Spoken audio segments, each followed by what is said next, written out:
yang cukup mendunia, yaitu hepatitis B, sebab dan penanggulangannya.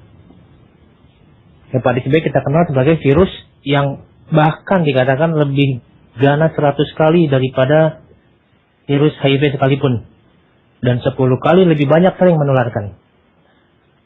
Nah, ini sangat mengerikan, oleh karena itu kita bahas pada kesempatan kali ini dan kita mendengarkan apa yang akan dipaparkan oleh Dr. G. Kita Dian Jamika. Silakan, Dok. Assalamualaikum warahmatullahi wabarakatuh. Alhamdulillah rabbil alamin, hamdan katsiran thayyiban mubarakan fi kama yuhibbuna rabbuna wa yarda. La ilaha illallah wahdahu la syarika lah, asyhadu anna Muhammadan abduhu wa rasuluh. Para pendengar radio streaming Anas yang semoga dirahmati oleh Allah Subhanahu wa taala, terima kasih atas kesediaan mendengarkan sedikit materi yang akan saya sampaikan berkenaan dengan penyakit hepatitis B. Sebelum kita masuk ke dalam materi, kita mengenal dulu apa itu hepatitis. Dalam artian kita mengenal dulu organ yang diserang. Penyakit hepatitis ini dia menyerang organ hati, atau bahasa kedokterannya adalah liver. Organ ini terletak di rongga tengah bagian kanan di bawah rusuk. Organ ini organ padat. Itu dilindungi oleh tulang-tulang iga. Organ ini berfungsi untuk menyimpan dan mengatur pembagian darah. Kemudian dia berfungsi juga secara mental dengan perasaan atau emosi, dari segi emosi marah, mendongkol, curiga, dan lain-lain. Kemudian hepatitis itu sendiri adalah sebuah reaksi inflamasi pada hati, di mana dia terjadi akibat proses perlawanan dari sistem kekebalan tubuh kita dalam melawan virus hepatitis B yang masuk ke dalam sel-sel dari hati itu tersebut. Mudahnya, hepatitis ini terjadi karena rusaknya jaringan hati oleh virus hepatitis B. Hepatitis B ini adalah masalah dunia yang sangat besar, terutama di negara berkembang.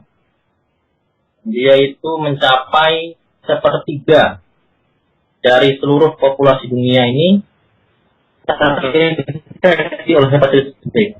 Kira-kira sekitar 350 juta orang itu teridentifikasi sebagai pembawa atau istilahnya karir.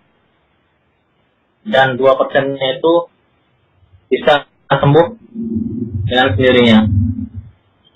Bersamaan dengan itu, untuk mencegah meluasnya infeksi ini, maka program vaksinasi hepatitis B sejak seorang manusia itu lahir, maka itu diwajibkan, diharuskan, dianjurkan oleh pemerintah kita untuk menurunkan angka kejadian dari infeksi hepatitis B ini. Hepatitis B ini ditularkan melalui darah dan cairan tubuh. Jadi seandainya kita hanya bertukar makanan, itu tidak benar, ataupun kita berpelukan atau mencium atau tidak menular. Nanti yang menular di sini adalah jarum suntik, hubungan batin. Segala kontak langsung dengan darah itu ini. Kemudian pada saat kehamilan, itu penularan dari ibu ke janin itu juga rawan terjadi. Kemudian transfusi darah, dan yang paling banyak dilupakan ini adalah tato, kemudian para praktisi akupunktur, dan juga penggunaan alat yang invasif. Kemudian hepatitis B ini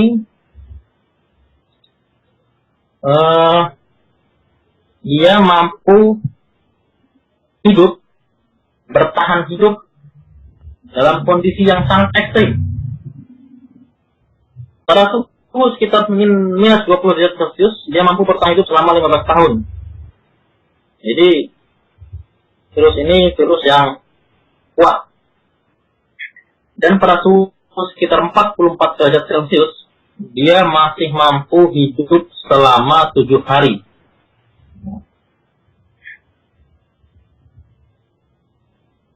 Jadi, apabila virus ini masuk ke dalam tubuh, kemudian tubuh mengeluarkan sel-sel tubuh untuk melawan virus ini, maka akan terjadi kerusakan dari jaringan sel-sel hati, yang mana ini akan melemahkan hati tersebut. Pada tahap awal, dia akan terjadi fase inkubasi selama 2-4 minggu pada orang dewasa. Dengan bayi itu bisa berlangsung selama puluhan tahun. Pada tahap awal ini tidak ada gejala biasanya, karena masuk dalam fase toleransi. Kemudian tahap kedua, dia mulai masuk reaksi inflamasi. Ini mulai ada gejala-gejala, baik akibat inflamasi dan kerusakan selnya. Kemudian pada tahap yang kedua ini, dia berlangsung selama 3-4 pekan.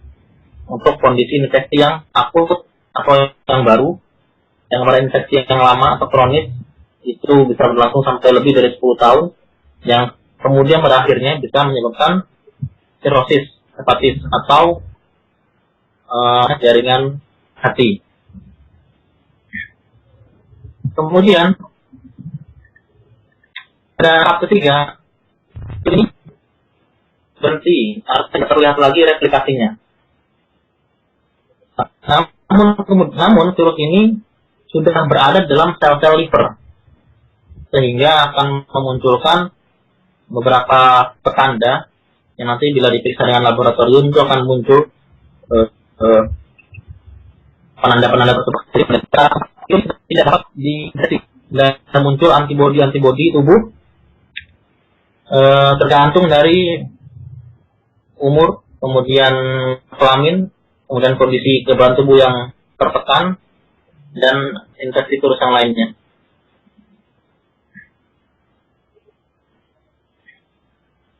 Secara prognosis, secara kedepannya, penyakit ini sembuh sendiri dalam kondisi dia itu sembuh, namun membawa istilahnya karir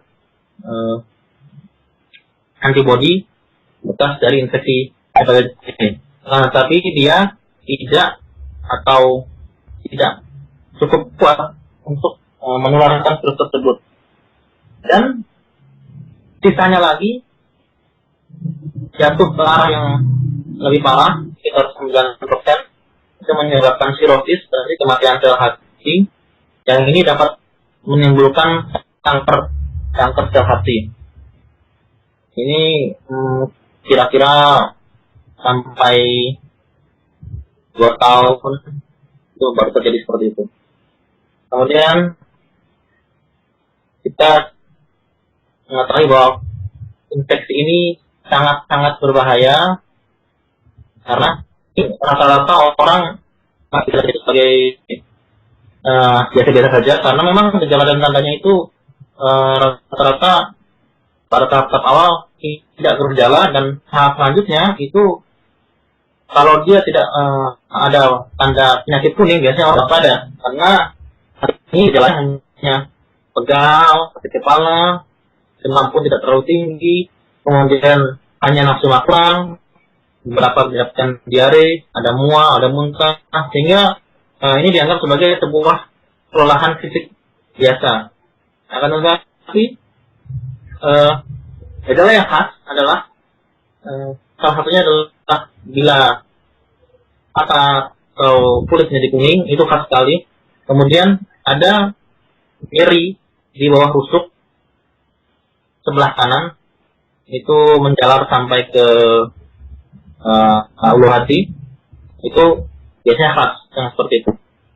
Walaupun tanpa gejala kuning, apabila ada gejala nyeri di bawah rusuk sebelah kanan, kemudian menjalar ke hati, ditekan itu sakit, atau sakitnya itu tumpul, maka ini sebaiknya dilakukan pemeriksaan dan laboratorium darah. Kemudian pada fase akut penderita, fase akut penderita ini berjalan selama 6 bulan, 1-6 bulan paling cepat. Dan dia itu bergejala tidak ada.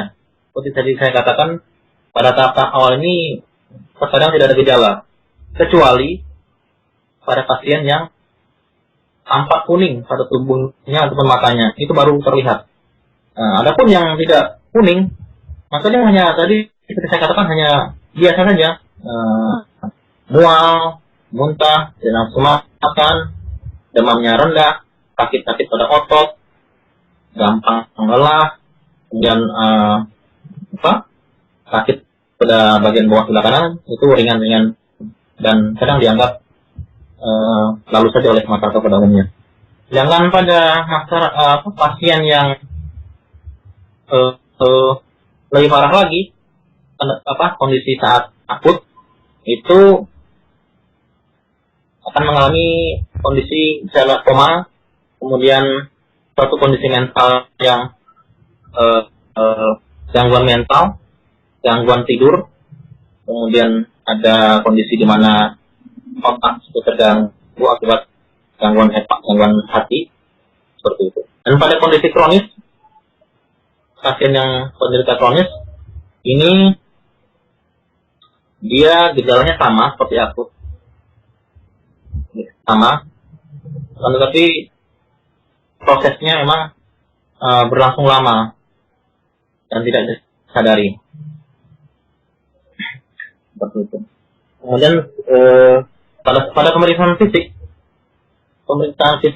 penyakit hepatitis B ini,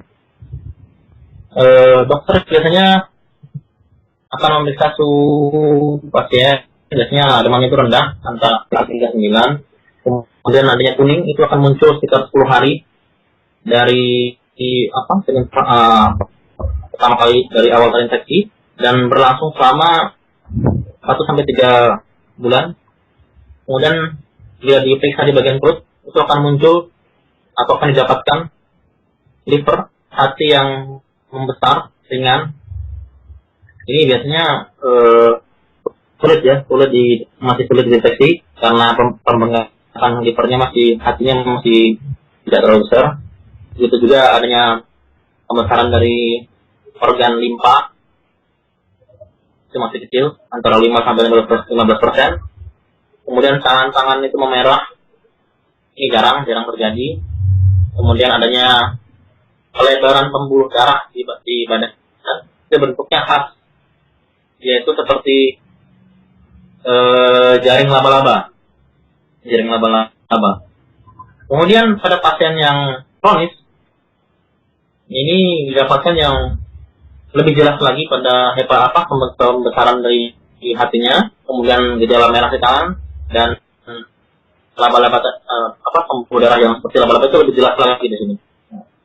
Dan pada pasien yang sudah mendapatkan sirosis, itu terjadi adanya asites. Asites itu di mana terdapat cairan dalam perut akibat dari gangguan pembuluh darah dalam hati. Ini yang amat parah, yang sudah tahap sirosis. Kemudian yang sudah sangat menyebar, kemudian ada di sini di mana tadi yang umum atau di selain itu didapatkan adanya penimbangan pada ujung-ujung kaki, kemudian pembesaran dari payudara, kemudian adanya didapatkan juga di situ ada mengecilnya testis pada pria, kemudian pada perut sebagai perkembangan dari pembuluh darah yang seperti laba-laba tadi itu didapatkan pada perut di sekitar pusat itu pembuluh darah yang melebar seperti itu. Ini khas sekali pada yang sirosis. Kemudian kerusakan yang terjadi berdasarkan proses inflamasi hepatitis itu ada beberapa tingkat menurut medis yang berdasarkan dari penelitian di mikroskop itu kita dapatkan tingkat. Yang pertama itu hanya terjadi inflamasi pada pembuluh darah portal di liver, di hati, pembuluh darah yang paling utama di situ. Kemudian yang tingkat pertama itu hanya minimal sampai dengan kematian jaringan yang ringan. Tingkat kedua itu inflamasi mulai meluas, kemudian menyebar ke beberapa sel hati. Pada tahap ketiga, dia terdapat sel-sel hati yang rusak tersebut menjadi sebuah satu kesatuan. Nah ini mulai ada gejala ke arah keganasan. Kemudian yang tahap keempat itu sudah parah sekali, di mana pembuluh darah portal karena dia inflamasi, jadi sudah sedemikian inflamasinya sehingga rusak, dan beberapa sel-sel hati yang berbentuk mau berkumpul itu sudah menyatu, dan ini sudah tidak dapat. Biasanya ini sudah seperti ini dibutuhkan transplantasi dari hati. Kemudian dari pemeriksaan fisik dan penampakan, kita berlanjut ke cara diagnosis banding, dalam artian pada penyakit ini berdasarkan gejala-gejala yang kita dapatkan tadi itu dia mempunyai beberapa penyakit yang ada kemiripan dengan penyakit hepatitis B ini. Di antaranya adalah misalnya kerusakan hati karena alkohol, itu kondisi hatinya mirip seperti kerusakan pada hepatitis B ini. Kemudian juga pada penyakit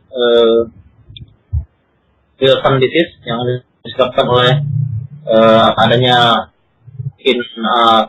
masuknya tembaga yang berlebihan dalam hati. Kemudian ada penyakit infeksi kandung empedu. Kemudian juga pada gagal jantung, itu juga terjadi kondisi gejala-gejala yang disebutkan di atas. Adapun tindakan yang dilakukan setelah kita melakukan berbagai macam analisis dan pemeriksaan fisik, maka dilakukan pemeriksaan laboratorium.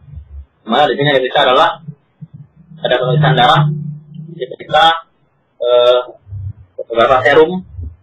Yang penting itu adalah liver function test yang terdiri dari beberapa poin seperti ALT, AST, itu penanda-penanda yang menunjukkan adanya jika meningkat maka itu kerusakan liver terjadi. Begitu juga kondisi protein dalam liver juga diperiksa lewat albumin ataupun lewat pembekuan darah yang memanjang. Dalam artian jika kita terluka, kemudian darah yang membeku yang keluar dari luka tersebut itu lama, nah ini ada kemungkinan juga bisa ada kerusakan dari sel-sel hepat juga atau liver. Kemudian liver function tadi itu tadi ada ALT, AST, kemudian alkali fase, total dan direct bilirubin, kemudian urin bilirubin dan urobilinogen. Dari pemeriksaan darah itu dilakukan trombin time, pemeriksaan darah, total protein, kemudian albumin dan pemeriksaan darah lengkap. Secara radiologi dilakukan USG abdomen atau USG abdomen, kemudian CT scan, kemudian juga MRI itu dilakukan, dan yang paling standarnya adalah atau standar emasnya itu dilakukan dengan cara biopsi atau mengambil jaringan kemudian diperiksa di bawah mikroskop. Itu yang paling jelasnya. Kemudian tata laksananya dari penyakit ini itu dilakukan di masa rawat inap, dan jika tidak membaik karena di Indonesia sendiri masih terlalu. Kemudian secara akut dan itu biasanya tidak ada pembatasan terhadap kita bagi dalam jadi kalau harus dari daging putih. Bagaimana daging putih itu daging sapi, dan daging putih itu seperti ikan, apun, ayam. Dan bila terjadi kondisi hiponatremia atau gimana natrium tubuh itu turun, maka kadar cairan yang masuk itu harus dibatasi juga antara sekitar 1,5 liter per hari. Kemudian dari segi pengobatan hepatitis B ini obat-obatnya termasuk yang mahal. Ini kita terapkan ada namanya interferon alfa, kemudian ada lamivudin, selbivudin, anifovir, antikafir, tenofovir, zandir. Itu dijadikan berupa biasanya preparatnya bernama kemudian itu disuntikkan sekitar 1 kali selama seminggu selama sekitar 4 bulan. Cukup mahal preparatnya. 1 kali suntikan itu 2,5 juta. Kalau 4 bulan berarti bisa 10 juta. Kalau 1 bulan berarti bisa 10 juta. Karena 4 kali selama 4 bulan. Ini berlaku untuk yang hepatitis B, kemudian tidak mengalami kondisi perbaikan atau tidak sembuh sendiri. Kemudian komplikasi dari hepatitis ini adalah kanker di sel hati, kemudian juga bisa masuk via virus yaitu hepatitis B dan membuat infeksi bersama. Kemudian juga bisa dapat terjadi gangguan gagal ginjal atau diawali dengan infeksi ginjal, glomerulonefritis. Kemudian terjadi juga poliarteritis nodosa akibat dari pembuluh darah yang rusak tadi. Kemudian untuk mencegah berbagai macam perberatan yang disebutkan di atas, maka orang-orang yang bekerja di bidang kesehatan ataupun para petugas keamanan, polisi, petugas ambulan, dan yang lain-lain yang berhubungan dengan darah, ini harus sangat berhati-hati dan disarankan untuk melakukan vaksin terhadap hepatitis B. Ini dan orang-orang yang melakukan hubungan seksual secara tidak aman ataupun yang melakukan hubungan seksual yang haram ini sangat-sangat rawan untuk terinfeksi penyakit ini. Maka pemerintah kita membuat program vaksinasi hepatitis B mulai sejak bayi itu lahir sekitar 0 sampai 2 minggu awal itu diberikan vaksin hepatitis B.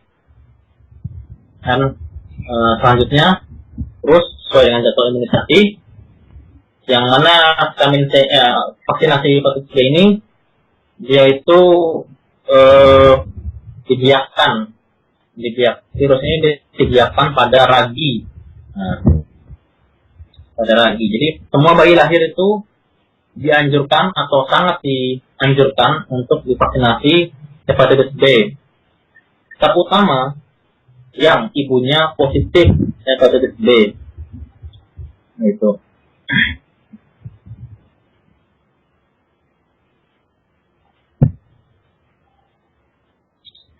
Bagi pencegahan,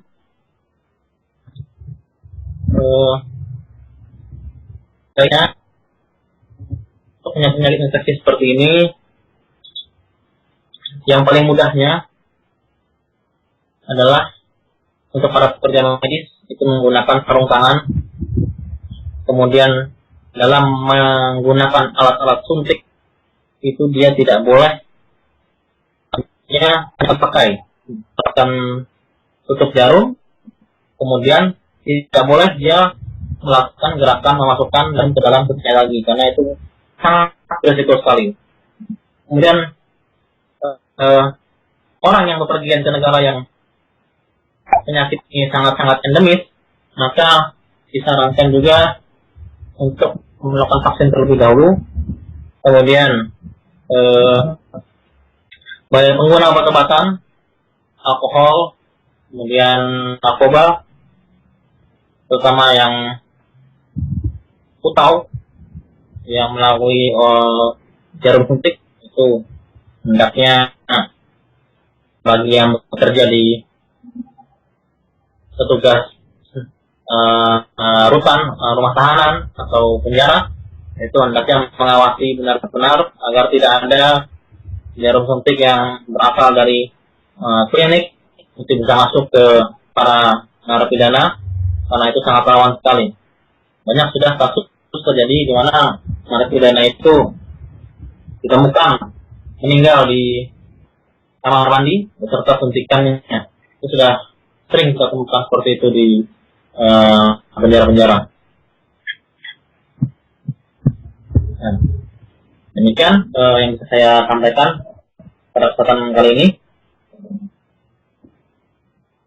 Adapun benarnya itu dari Allah semata, dan salah satu kurangnya dari saya berterima kepada Allah SWT. Selanjutnya saya kembalikan kepada pembawa. Ya, terima kasih atas penyampaian yang diberikan.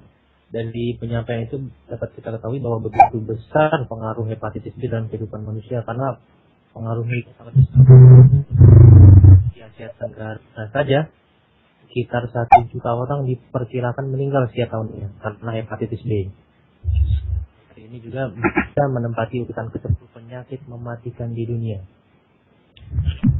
Di satu tulisan dikatakan bahwa menggunakan hasil tes hepatitis B untuk penerimaan karyawan itu dinilai diskriminatif, sampai-sampai beberapa perusahaan didemo untuk hal itu. Karena seandainya tes hepatitis B itu dilakukan, maka bisa-bisa diperkirakan 23 juta orang di Indonesia akan menganggur karena tak mendapat kesempatan kerja. Artinya sangat besar sekali jumlah yang diperkirakan terkena hepatitis B. Oleh karena itu, baik sekali memang kajian ini diselenggarakan pada malam hari ini untuk melihat betapa pentingnya pengobatan untuk penyakit ini. Kemudian ada pertanyaan dari salah seorang pendengar asal Jogja. Pertanyaan beliau adalah, apa ciri fisik orang yang terkena hepatitis? Ciri fisik yang tampak jelas, ciri fisik yang bisa dideteksi secara zahir. Kemudian bagaimana pula pencegahannya? Silakan, Dok.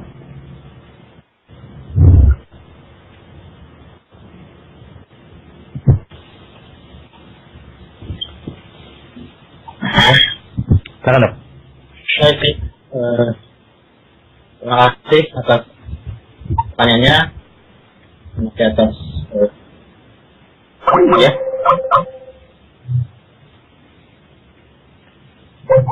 Silakan, Dok, pertanyaan, Dok. Halo? Ya. Sudah ya. Silakan, Dok. Ya, terima kasih atas pertanyaannya. Terima kasih atas kesediaannya mendengarkan materi yang saya sampaikan pada malam ini. Seperti tadi kita paparkan bahwa fisik dari penyakit ini secara fisik ya, penampakan secara fisik itu secara umum dia tampak kelelahan, tampak lelah. Indikatornya pekerjaan yang dilakukan oleh orang normal yang pada saat sehat tersebut dia tidak tampak lelah, itu pada orang hepatitis B dia akan tampak sangat lelah, artinya dia akan tampak sangat seperti harus melakukan pekerjaan yang sangat berat. Kelelahan itu berlangsung selama tidak cukup hilang hanya dengan istirahat, tapi berlangsung selama berhari-hari. Nah, kemudian selain tampak lemah, yang paling khas tadi itu tandanya ada tanda kuning. Nah, bagaimana penderita yang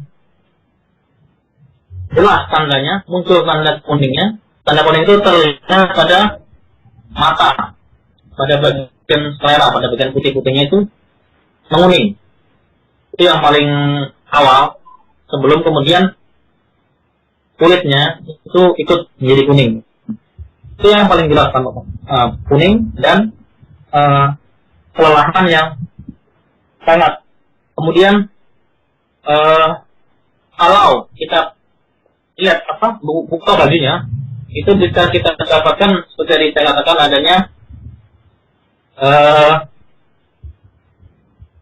pembuluh darah yang melebar seperti jaring laba-laba.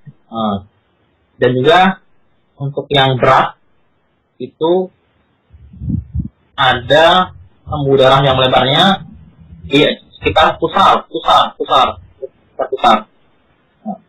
Itu yang paling khas dari penampakan fisiknya. Adapun apakah dia itu kurus atau gemuk, ini tidak menjadi sebuah patokan. Seperti itu. Jadi kalau misalnya dia ada gejala,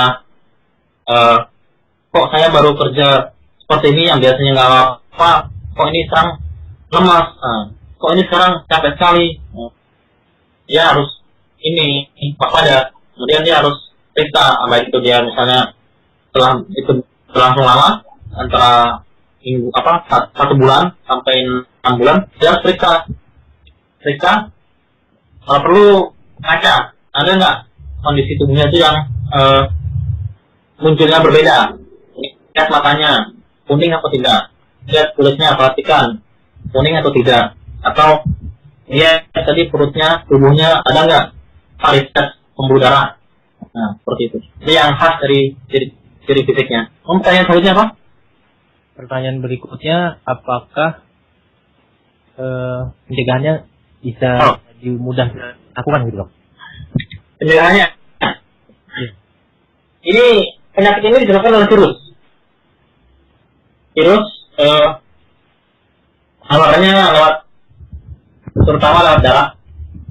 Tapi sebagaimana lainnya, virus itu dia akan infeksi tubuh di saat tubuh itu mengalami sebuah kondisi kelelahan. Jadi pencegahannya adalah kita harus menjaga kekebalan tubuh kita senantiasa tetap dalam kondisi yang stabil, tidak dalam kondisi yang lemah, dengan cara yang paling mudah kita mengatur pola hidup kita, dari makanan kita, kemudian kegiatan kita sehari-harinya, olahraga teratur, menghindari hal-hal atau tindakan-tindakan yang rawan terhadap infeksi virus ini. Biasanya orang-orang yang normal-normal saja, kemudian tidak sering bertukar alat cukur, tidak bertukar sikat gigi, kemudian tidak suka melakukan tindakan-tindakan zina yang nyeleneh, atau tindakan nyeleneh lainnya, maksudnya itu biasanya risikonya lebih kecil dibandingkan mereka yang melakukan hal tersebut bebas. Terutama apalagi kalau dia itu minum alkohol, itu lebih tinggi lagi. Kemudian juga perokok.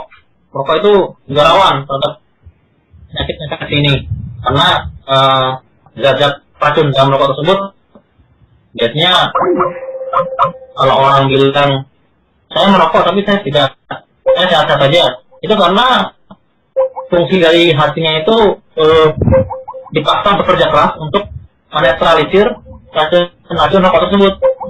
Dia mungkin katakan tidak apa-apa, tapi hatinya rusak. Jadi itu yang harus dihindari. Pola hidup yang jelek, minuman keras, merokok, kemudian saling bertukar yang alat cukur, sikat gigi yang ada kontak dengan cairan. Selebihnya makan makanan yang bergizi, kemudian tidur cukup, kemudian olahraga rutin, kalau bisa setiap hari sekitar setengah jam, itu insya Allah bisa mencegah hepatitis B. Dan juga yang penting lagi untuk mensukseskan program pemerintah menghapus atau mencegah angka kejadian ini adalah kita melakukan vaksinasi hepatitis B. Demikian. Ya dok, terima kasih. Kemudian kepada para pendengar lain ini menanyakan permasalahan seputar hepatitis B, bisa langsung saja ke Twitter kami atau Facebook atau Yahoo Messenger yang bisa dituliskan di sana. Kemudian dok, ada pertanyaan kedua dari Uwais di Solo. Apakah orang yang mengidap hepatitis B dapat divaksin? Kemudian pertanyaan yang kedua, apabila kita makan dengan orang yang hepatitis B, apa dapat tertular? Silakan dok.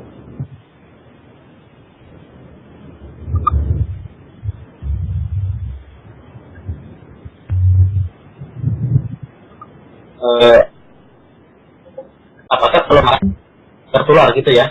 Ya itu yang kedua dok. Yang pertama, apa penyakit? Kalau kita makan bersama itu tertular itu maksudnya? Iya itu pertanyaan yang kedua dok. Pertanyaan yang pertamanya, apakah orang yang mengidap hepatitis B dapat divaksin? Ya.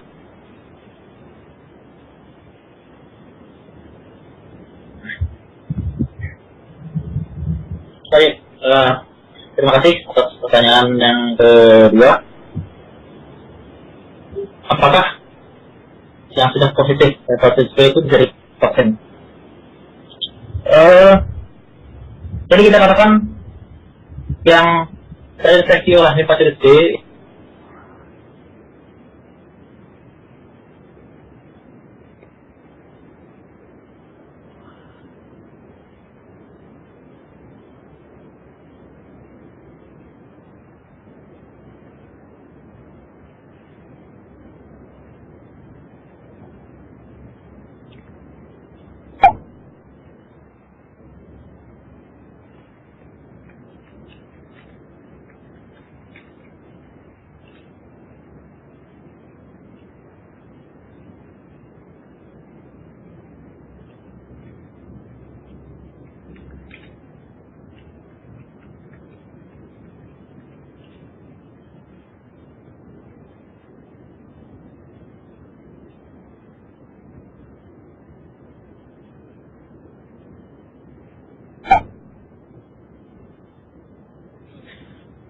Baik, pendengar sekalian, kami mohon maaf.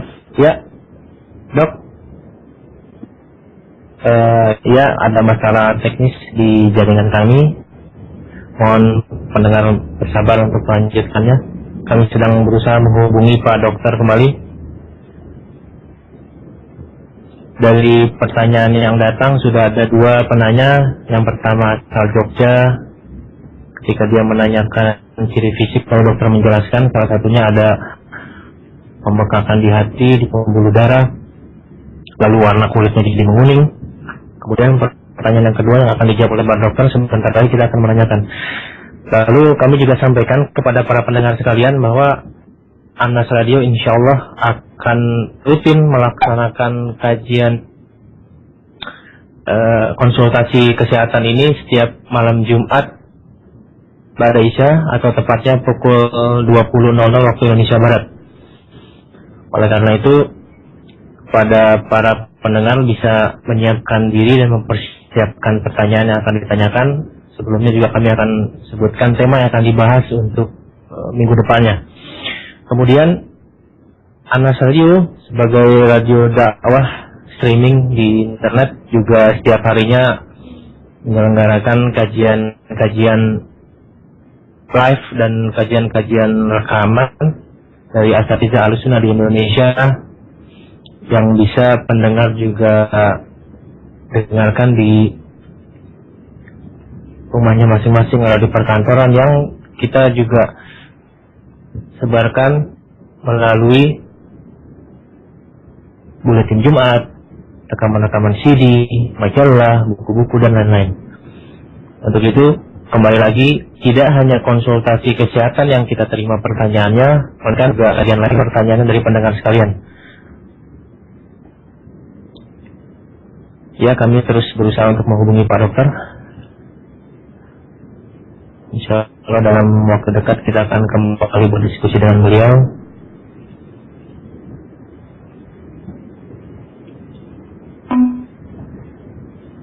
Kemudian kami juga menerima saran dan kritik dari pendengar jika ada masukan tentang tema yang akan dibahas untuk kedepannya, tema yang sedang menarik untuk dibahas, tema yang dirasa penting.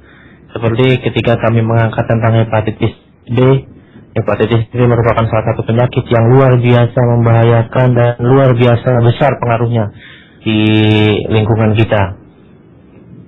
Dan penyakit ini juga dikatakan 100 kali lebih besar tingkatannya dari HIV, dan termasuk penyakit urutan nomor ke-10 di dunia. Begitu.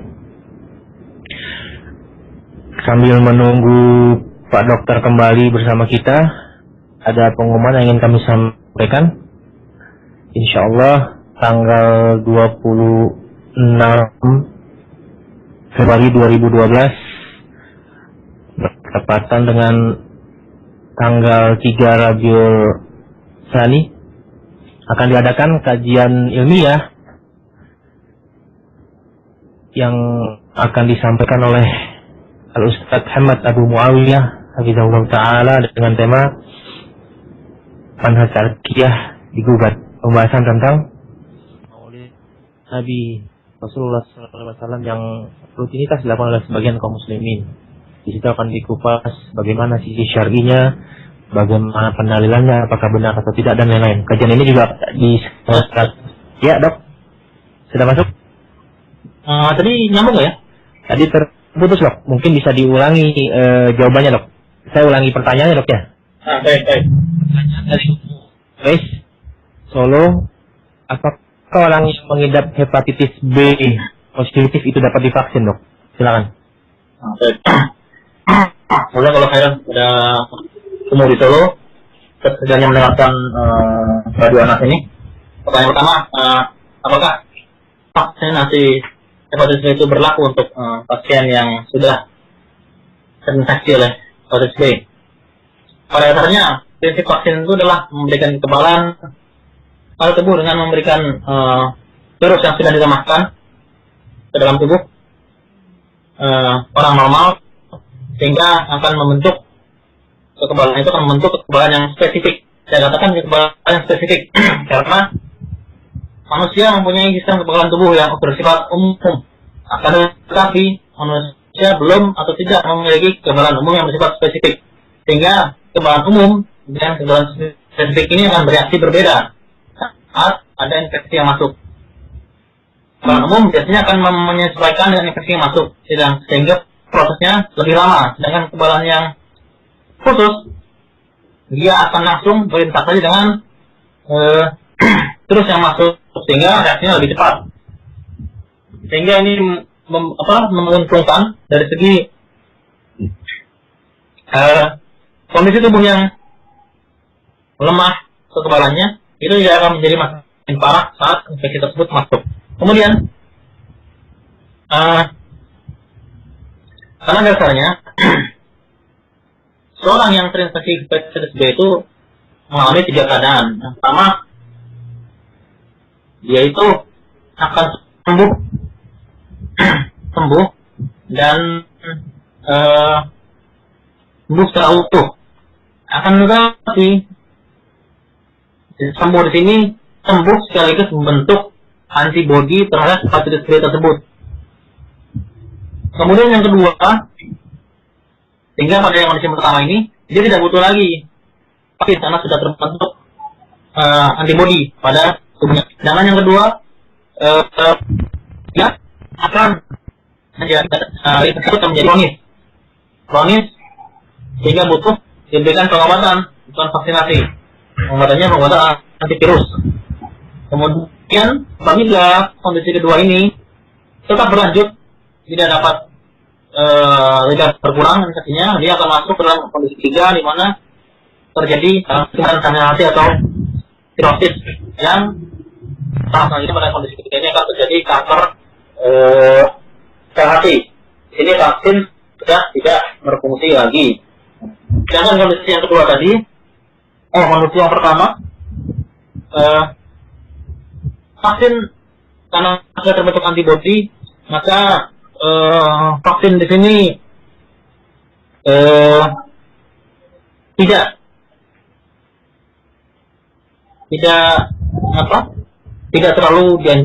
terlalu ditekankan. Boleh divaksin lagi, tidak masalah, tapi dia sudah punya kekebalan di tubuhnya tersebut. Demikian. Kemudian yang kedua, masalah makan itu dilihat kondisinya.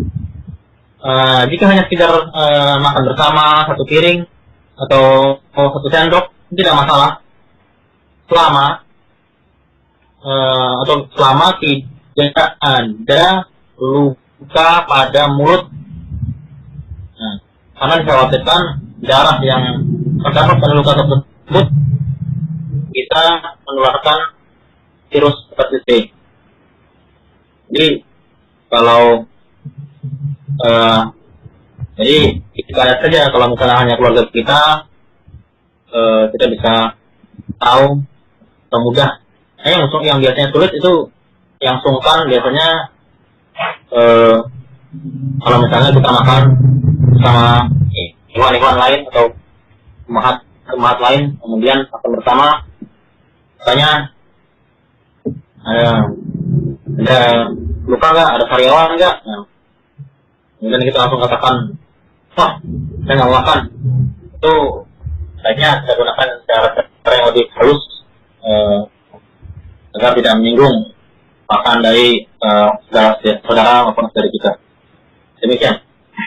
Dok, tadi saya ulang, untuk yang makan bersama itu disyaratkan tidak ada luka di dalam mulutnya yang keluar dari yang penyakit itu, dok ya. Berarti kalau ada luka dan dia tidak keluar darah, tidak mengapa, dok? Atau air liur tidak bisa mempengaruhi? Air liur enggak bisa mempengaruhi karena jangankan makan ya, berciuman pun itu masih bisa. Iya. Baik. Di sini ada pertanyaan lagi, dok. Kalau tadi dokter mengatakan bahwa melakukan hubungan intim di luar nikah dan hal-hal lain yang dilarang syariat ini juga bisa menimbulkan penyebab penyakit hepatitis B, maka disinyalir apa yang dilakukan dari perbuatan mentato itu juga bisa mempengaruhi hepatitis B, dok. Mohon dijelaskan prosesnya, dok. Oh iya, benar, bisa. Proses apa istilahnya body piercing atau tato itu jelas bisa, karena begini, kalau kita katakan itu darah ya, darah itu tidak selamanya merah. Dalam kedokteran itu ada dua, sel darah merah atau sel darah putih. Nah, biasanya sel-sel darah putih itu berkumpul di bawah kulit. Jadi kalau kita berolahraga itu biasanya kulit kita berubah jadi merah. Nah, seiring dengan merahnya itu badan kita jadi segar, jadi sehat. Itu karena adanya aktifnya sel-sel kekebalan tubuh dan sel darah putih itu yang naik ke atas, yang didorong oleh sel darah merah. Jadi pada dasarnya kita punya sel kekebalan tubuh yang ada di setiap lapisan tubuh kita. Jadi ini nggak bertentangan, artinya tato, body piercing ataupun itu melukai tubuh. Nah, tindakan melukai tubuh ini memang rawan dari terjadinya infeksi. Tato itu kan jarum, akupunktur pun jarum, body piercing pun itu alat tajam. Jadi kalau kita lihat sekilas, mungkin kita tidak melihat bercak darah di situ. Dan tetapi kalau tes secara mikroskopis itu akan kelihatan, ataupun jika disemprot dengan alat khusus yang biasanya terdapat pada luminol, polisian itu luminol, itu akan terlihat jejak darah di situ. Jadi kalau kita katakan darah ini bukan berarti darah hanya yang tampak merah saja, tapi kita katakan darah yang tampak itu secara mikroskopis, dalam artian yang memang sekilas luka tapi tidak mengeluarkan darah, tapi itu sebenarnya merusak ada darah yang keluar di situ. Seperti itu. Demikian. Ya, terima kasih dok. Ini ada pertanyaan lagi dari Ikhwan di Jakarta. Tadi dijelaskan bahwa proses hepatitis B itu amat panjang, sampai-sampai sebagian orang juga tidak mengetahui bahwa dia sedang mengidap hepatitis B, sehingga pada waktunya terjadilah apa yang terjadi seperti bintik kuning dan lain-lain. Lalu pertanyaannya adalah, apakah anak kecil juga bisa mengidap hepatitis B? Yang kedua, jika anak itu mengidap, apakah orang tuanya bisa terkena? Karena biasanya orang tua itu anak-anak tidak menulari kepada orang dewasa. Bagaimana dok jawabannya? Silakan. Ya.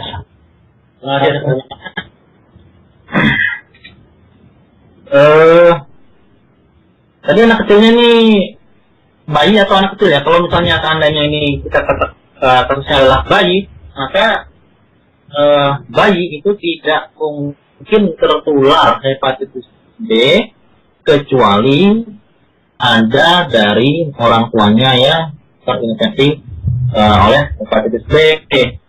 Nah, mungkin yang kemungkinan yang kedua itu proses persalinan proses keluarnya bayi dari jalan lahir itu, yang memang banyak darah di situ, itu merupakan media yang baik bagi virus tersebut untuk kemudian tertular oleh hepatitis B. Dan yang kita ketahui yang namanya rumah sakit ataupun klinik dari bersalin ataupun sakit bersalin itu merupakan sebuah tempat di mana banyak infeksi, disebut dengan infeksi nosokomial, artinya infeksi yang terjadi akibat rumah sakit. Itu memang kalau bisa masuk lewat situ, baik itu dibawa oleh alat-alat yang kurang bersih, tindakan persalinannya yang kurang bersih, kemudian tindakan sebelum persalinannya yang memang tidak memperhatikan sterilisasi, dan juga tindakan setelah persalinan yang tidak bersih. Jadi 3 faktor sebelum, saat, dan sudahnya itu yang mempengaruhi pengaruh pada bayi. Dan pada anak-anak,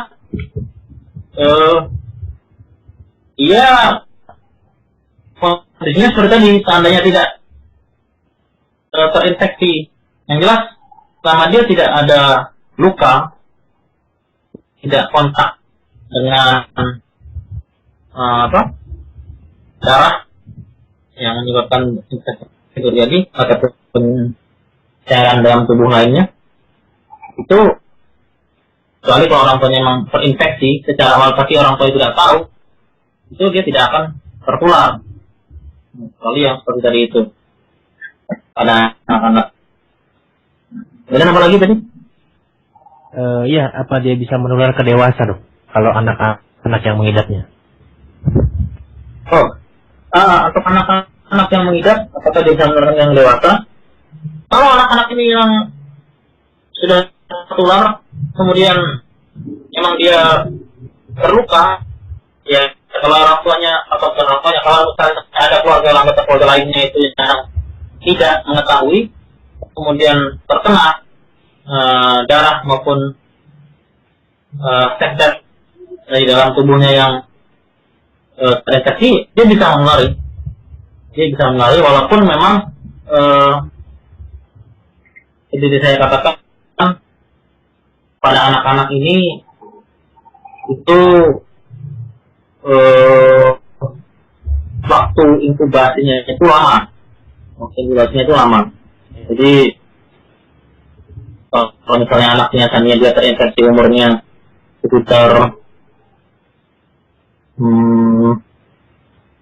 tahun, kemudian apakah saat itu juga dia akan menginfeksi orang lain, itu belum tentu, karena itu masih masuk dalam toleransi imun, dalam artian dia tubuhnya itu masih dalam kondisi memerangi virus tersebut. Jadi belum terbentuk antigen yang mengeluarkan. Tapi jika sudah lebih dari 10 tahun, misalnya pada umur belasan tahun, dia mulai bisa itu menularkan ke orang lain. Ya. Dahulu saya teringat, Dok, di satu artikel dikatakan bahwa laki-laki lebih banyak kena hepatitis B dibandingkan perempuan. Apa itu hanya artikel atau tulisan dahulu yang kemudian diubah pada zaman sekarang atau gimana? Atau tetap memang laki-laki lebih banyak bisa terkena hepatitis B dibandingkan wanita? Silakan, Dok. Itu tahun berapa ya? Sekitar 2000-an ya? 2000-an. Atau penelitian sekarang? Laki-laki lebih banyak daripada wanita? Iya. Ini biasanya terjadi. Saya belum mengetahui penelitian itu, mungkin, tapi kalau dilihat dari pola hidupnya, kan kebanyakan laki-laki lebih tidak memperhatikan keadaan tubuhnya. Contoh, kita dikatakan, ya itu biasanya di luar negeri ya, penelitiannya akhir kan? Iya, betul, Dok. Nah, itu tadi kita ketahui di luar negeri itu bebas sekali di sana, alkohol, kemudian alkohol dijual bebas, kemudian obat-obatan yang menimbulkan ketergantungan, narkoba dan sebagainya, itu banyak sekali kasusnya di sana. Nah ini otomatis hal yang seperti ini akan melemahkan fungsi dari hati sendiri. Jadi virus itu kalau seperti saya katakan, kalau misalnya kekebalan tubuh itu kuat, dia tidak akan terkena. Insya Allah, dia tidak akan terkena. Kemudian seperti kita ketahui di sana, selain dari alkohol, kemudian obat-obatan, narkoba, sebagainya, itu seks bebas juga dilegalkan. Nah, ini kalau kita bicara masalah virus itu ukurannya kecil sekali, dan sebenarnya virus itu ada di sekitar kita. Akan tetapi, seperti saya katakan, proses penularannya itu beberapa lewat udara, yang memang ada di udara itu ada lewat udara. Namun beberapa, meskipun dia ada di udara, dia hanya bisa menular melalui perantara darah atau cairan. Jadi sebenarnya sekitar kita itu banyak virus. Cuman jantung tubuh kita, kalau tubuh kita itu sehat, kekebalan tubuh kita kuat, insya Allah tidak akan tertular. Tapi kalau memang perbuatan kita itu tingkah laku kita sudah dari asalnya merusak kekebalan tubuh kita itu sendiri, memperlemah kekuatan tubuh kita sendiri, merusak hati kita sendiri, nah otomatis itu malah akan mempermudah. Dan ini bagi mereka yang alkohol, obat-obatan, pecandu dan sebagainya, rokok, yang memang kebanyakan laki-laki, yaitu memang sesuai penelitian akan banyak yang terkena penyakit ini, hepatitis ini salah satunya. Dan hepatitis B ini terkadang dia tidak berdiri sendiri. Pada sering kebanyakan kasusnya dia itu berdampingan dengan hepatitis yang lain, entah itu hepatitis D atau hepatitis D, dan juga banyak juga yang berdampingan dengan penyakit HIV atau AIDS. Nah ini insyaallah akan kita bahas pada pertemuan selanjutnya. Bismillah, semoga Allah berikan kemudahan. Ya dok, ada lagi pertanyaan dok dari Ikhwa di Jakarta. Dokter, penyebab hepatitis kan tidak semata-mata virus, begitu juga penyakit-penyakit lain tidak semata-mata virus. Apakah pernyataan ini benar? Kemudian yang kedua, jika keracunan obat, apakah juga bisa menyebabkan hepatitis B? Silakan, Mas.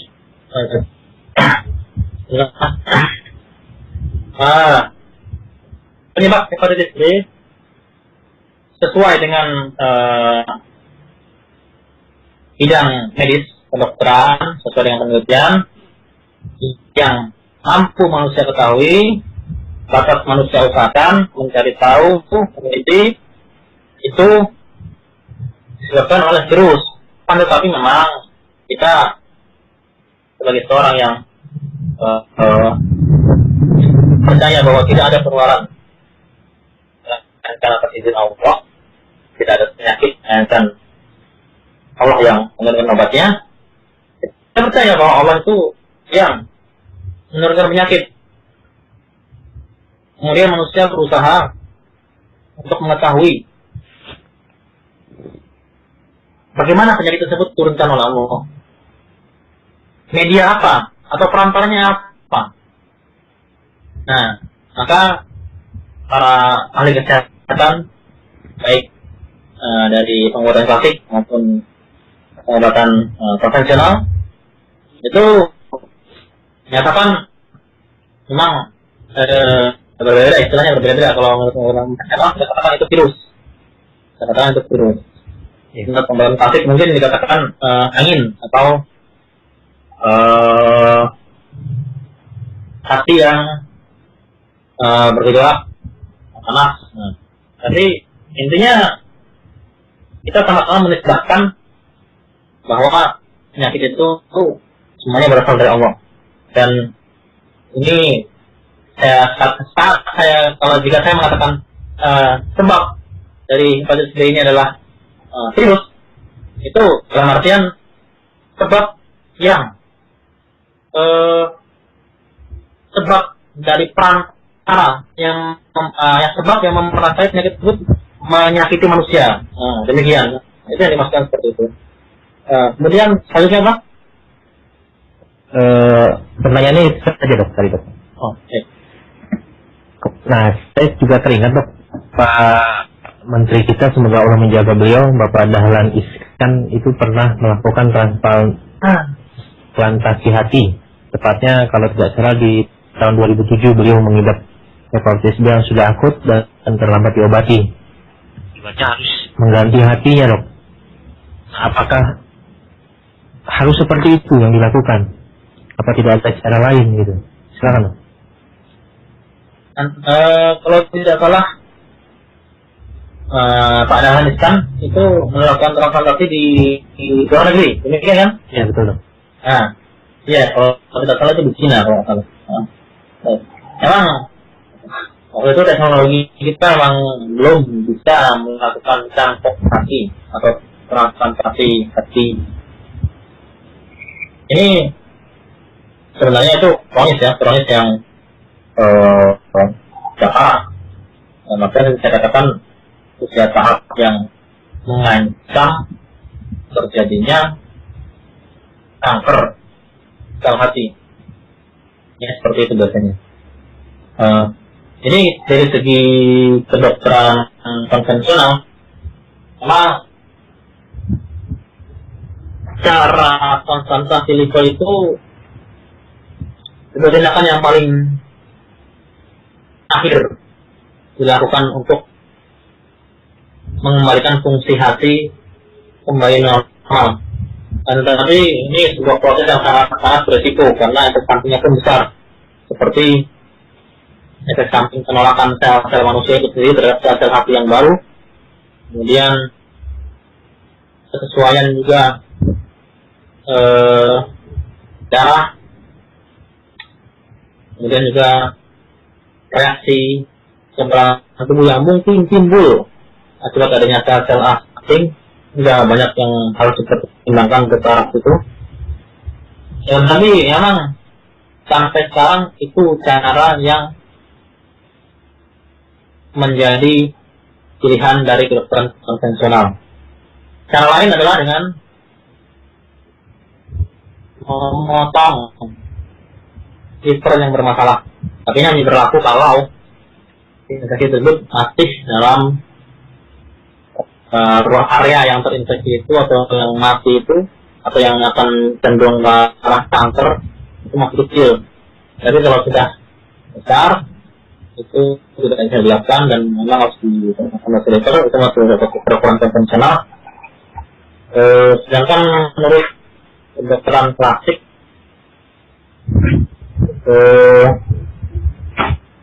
biasanya dilakukan dengan cara memperkuat fungsi hatinya itu sendiri.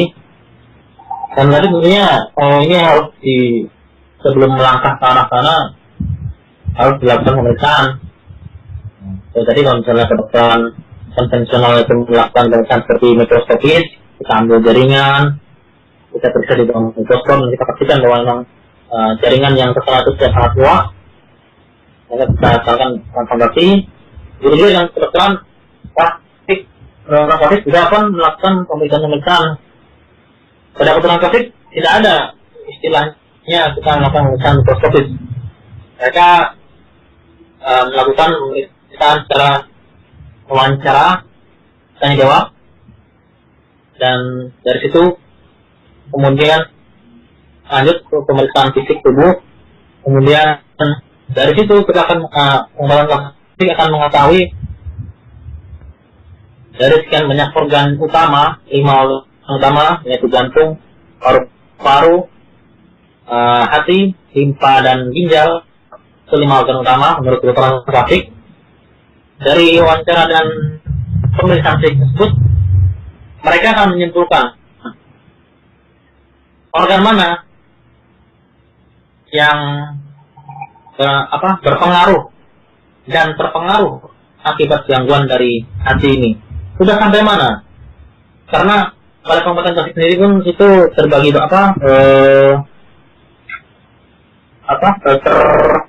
mempunyai beberapa indikator. Maksudnya adalah ada suatu kondisi di mana mereka tidak mampu mengobati penyakit, dan ada satu kondisi di mana mereka memberikan pencegahan agar tidak masuk ke fase penyakit yang lebih berat. Sebagai contoh, mereka membagi tubuh itu menjadi 3, bagian atas, bagian tengah, bagian bawah. Bagian atas itu dari leher sampai diafragma atau batas antara lambung dan paru. Kemudian bagian kedua itu bagian tengah antara diafragma sampai dengan pusat. Kemudian bagian ketiga itu dari pusat sampai pangkal kemaluan. Nah, dari situ penyakit yang mengenai bagian atas, maka biasanya mereka akan mengatakan ini insya Allah masih bisa kami tangani. Kemudian kalau penyakit itu masuk ke bagian tengah, itu sudah agak berat. Bila masuk makin bawah, itu sudah artinya penyakit yang masuk bagian bawah, dan artian otomatis yang kedua maupun yang tengah maupun yang atas juga kena. Nah, saat organ tersebut sudah kena, maka mereka akan mengatakan ini sudah terlambat dan tidak bisa dilakukan lagi. Karena mereka juga tidak mengenal istilah namanya operasi. Itu pengobatan alternatif atau pengobatan klasik. Jadi mereka berdasarkan wawancara pemeriksaan fisik tersebut dan hubungan kelima organ utama dalam tubuh, ini mereka akan memperkuat salah satunya apakah akibat gangguan yang liver atau hatinya itu akan menekan dari fungsi paru-paru atau fungsi limpahnya, atau memperkuat jantung untuk membantu livernya. Jadi nanti dilihat pengaruhnya kemana saja, apakah pengaruhnya jantung juga ada, apa juga ada. Jadi itu panjang saya, jadi butuh wawancara dan pemeriksaan fisik oleh pengobatan klasik. Jadi pendekatannya seperti itu untuk pengobatan klasik. Ya kan? Ya, jazakallahu khairan dokter. Mungkin ada nasihat yang ingin diberikan kepada para pendengar kita dok sebelum kita tutup acara ini. Silakan dok.